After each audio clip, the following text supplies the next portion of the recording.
Hey everyone, it's Ashley. Welcome back to the Trinity Stamps YouTube channel. I'm going to be creating a storybook card today, which basically means that it's going to look like a page of a storybook. I'm going to be using watercolors. It's just going to look very picturesque, simple, but beautiful. And for that, I'm using the Joy Noel stamp set. For my watercoloring, I'm going to be using one of my favorite watercolor palettes that I own, and it is the Koi Watercolors Pocket Field Sketchbox palette. You can see it is very well loved. This particular palette has 24 colors in it, and it just comes with that little mixing plate, and I love how everything is just nice and compact and simple. It's one of my favorite watercolor palettes that I own, and I use it anytime I get the chance. For my watercolor cardstock, I'm using a 4 1/4 by 5 1/2, and I'm going to adhere it with painter's tape all around the edges to a piece of cardboard. This will make it so that I can pick it up and swoosh the colors around.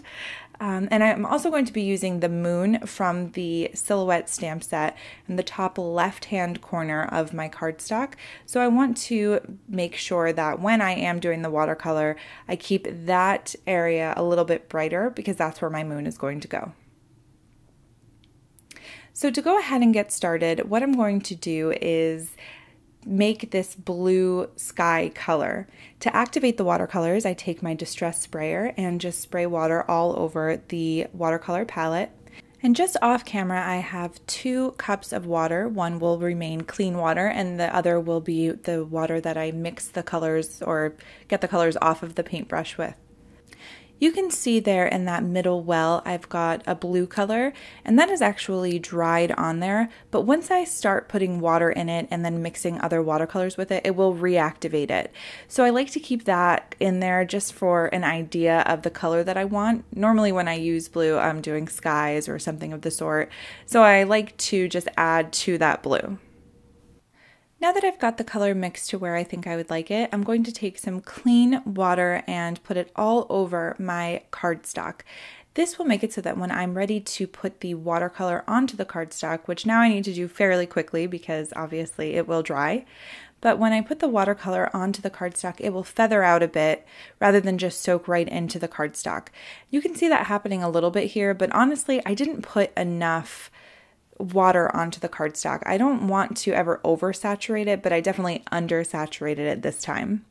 I decided that I definitely needed a little bit of a deeper blue, so I just mixed one of the colors in with that blue color that I've created. And if at any time I need it to be a little lighter, I can just add more water to it, clean water. And that will help it become a lighter color blue, which is really cool the way that watercolor works. But if you're familiar with acrylics rather than watercolor, it can definitely take a little bit of a learning curve. I want to be able to move it around, like I said, so I went ahead with my distress sprayer and sprayed some more water onto the cardstock. At this point, I'm not worried about it being oversaturated because I've decided I really want this to be sort of a very swirly watercolor look. So I'm going to go ahead and just dry that off with my heat gun after I'm done swooshing it all around and making sure it's at all corners. And I'm going to put some more watercolor over the dried watercolor. Now this will reactivate that under color a bit, but not enough to where it will completely dissipate. So I just make sure that I dry that completely and then I put my second layer on top of that first layer. Again, I'm making sure that I keep that top left-hand corner a little bit lighter, and by doing that, all I need to do is add a little bit more water and just create this sort of circular pattern where the moon's going to go. I add a bit more dark blue to the very edges just to make it look as if it's getting darker as you come out from the moon. And then I hit it with my heat gun and carefully pull back the painter's tape. And the best way to do this is just to pull it back onto itself and just make sure that you sop up any of those wet spots because that can tear the paper with the painter's tape. To give the card a bit more interest, I'm going to cut it out using a stitched rectangle die, and I just make sure that I try as hard as I can to get this perfectly centered so that when I pull it off there's no white spots.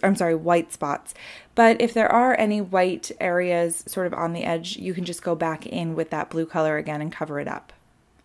For this snow splatter, I'm using an acrylic paint with water in it, and then I just sort of hit it onto my finger and spray it all over the card front. I'm going to work on my deer image now. I'm going to put that in my Mini Misty so that I can re-stamp it later. So I ink it up with Memento Tuxedo Black ink because I am going to be doing some Copic coloring, and I do not remove the stamp from the Mini Misty.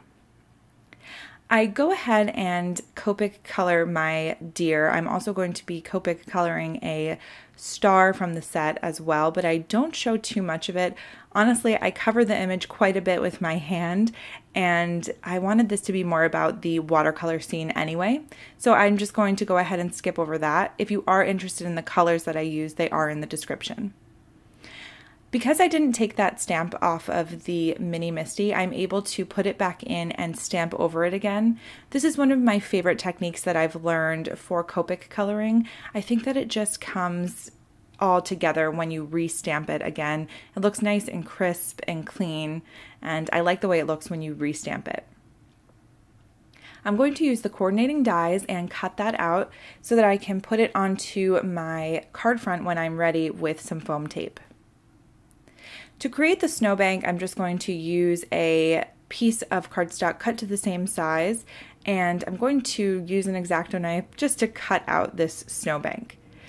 Once I do that, I realize that I really want it to have that stitched look as well so that it's all cohesive on the card front. So I just put that through with the same stitched rectangle die through my die cutting machine, and it comes out wonderfully.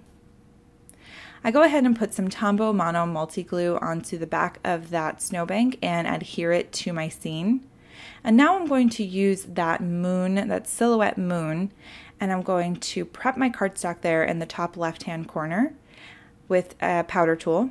I'm going to stamp it in Versamark ink, and then I'm going to put 2 layers of embossing powder over it, and this will just make sure that it's really bright white and that it's very visible.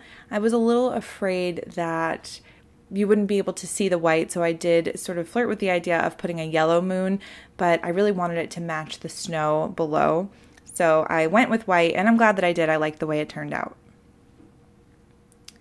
That deer is not adhered yet. I'm just sort of figuring out where I want everything. This star is also from the Joy Noel set, and I'm going to make it look like the deer is basically touching the star with the very tip of his nose. So now that I know exactly where I'd like it, I'm going to give the snowbank a little more depth and interest.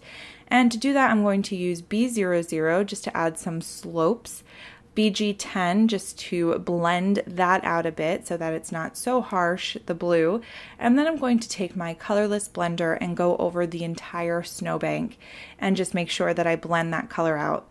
I really love doing this to snow when I'm trying to give it a little bit more depth. It makes it look not so flat, and I just like the way that it looks when those colors together make the indentations in the snow. I've decided that my sentiments will be at the bottom of the card front because that's where I would sort of assume to see a storybook writing in a picture book. So the sentiments come in 2 different strips of sentiment and they go together. So I'm going to stamp the bottom sentiment first and then the top sentiment just to make sure I can get them all straight and perfectly spaced out. And I use Juniper Mist by Catherine Pooler, which is a really deep blue, to stamp it, and it comes out wonderfully. To adhere the deer, I'm going to use some foam tape, so I just go ahead and cut tiny little pieces off of a larger cut piece of foam tape to adhere the deer and the star to the card front.